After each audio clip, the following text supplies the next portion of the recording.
आपण इंग्रजी वाक्यात कॅन आणि मे कसे वापरतात ते बघूया. कॅनचा वापर हा क्षमता दाखवण्यासाठी किंवा साधी परवानगी मागायची असेल तर आपण करतो.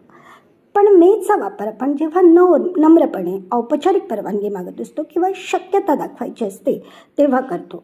आपण आता उदाहरण बघूया म्हणजे आपल्याला लक्षात येईल. पहिलं वाक्य, मी इंग्रजी बोलू शकतो. I can speak English. ती खूप वेगाने धावू शकते. शी कॅन रन व्हेरी फास्ट. तू हे काम करू शकतो का? Can you do this work?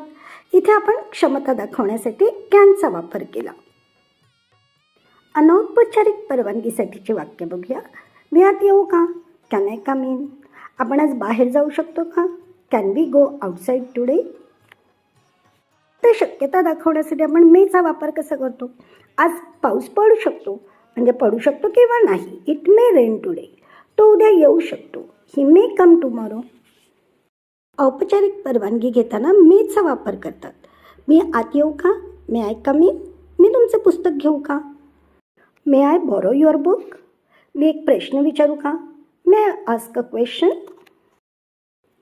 Thank you for watching. Video आवडला तर लाईक, शेअर आणि कमेंट नक्की करा.